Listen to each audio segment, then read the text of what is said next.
Hello বন্ধুরা, কেমন আছেন সবাই? শুয়ে পড়েছেন সবাই না জেগে আছেন? খাওয়া দাওয়া হয়েছে সবার?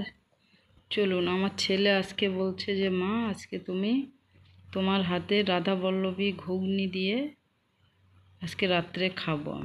বলছে আজকে 1-1.5-2 মাস হয়ে গেছে, মাথার উপর একটা টেনশন যেন জেঁকে বসেছিল। তো আজকের থেকে টেনশন মুক্ত। আজকে আমার মনে ঈদ হচ্ছে, তো আজকে ঈদের মতো তুমি যেটা করো সেটা আমাকে খাওয়াতে হবে।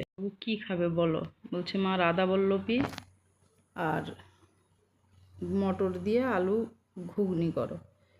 তো বলছে কাল থেকে, তো আমি সেই ভেবে সকালে আমি বুটটা ভিজিয়ে রেখে গেছিলাম। বলছে আজকে রাত্রে মা ভাত তো খাবোই না, তোমাকে রাধা বল্লভী ঘুগনি আমাকে করতে হবে। তো ময়দাটা তারপরে বললো বলে আমি মেখে নিয়েছি। মাখাটা তো আপনাদেরকে দেখালাম। একটু ইস্ট দিয়েছি, তাতে ডিম, চিনি, লবণ, সাদা তেল দিয়ে ভালো করে ওটা মেখে নিয়ে কিছুক্ষণ রেখে দিতে হবে, না তো ফুলবে না। দেখতে পাচ্ছেন একদম মনে হচ্ছে যেন বিয়ে বাড়ি রাধা বল্লভী, এত সুন্দর হয়েছে। তো ওটা হয়ে গেল। তারপরে মটরশুঁটি আলু তো সিদ্ধ করে রেখেছিলাম।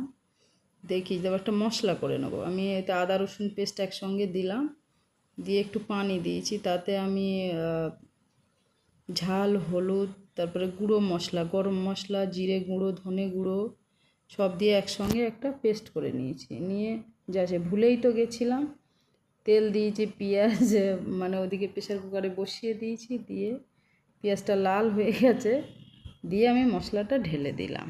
দিয়ে মশলাটা কষে নিয়ে সিদ্ধ করা ঘুগনিটা তো দিয়ে দিয়েছি, দিয়ে রান্না করছি দেখুন। তারপর চলুন কেমন হয় রান্নাটা দেখব। তারপর ওদিকে রান্না হতে থাকুক। তারপর চলুন, আপনারা কেমন আছেন সবাই বলুন, কমেন্ট করে জানান। আমরা তো খুবই ভালো আছি।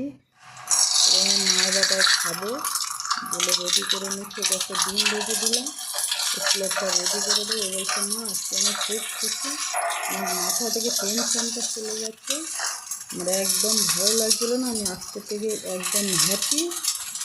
তুমি আমাকে এইগুলো করে দাও, আমি খাবো।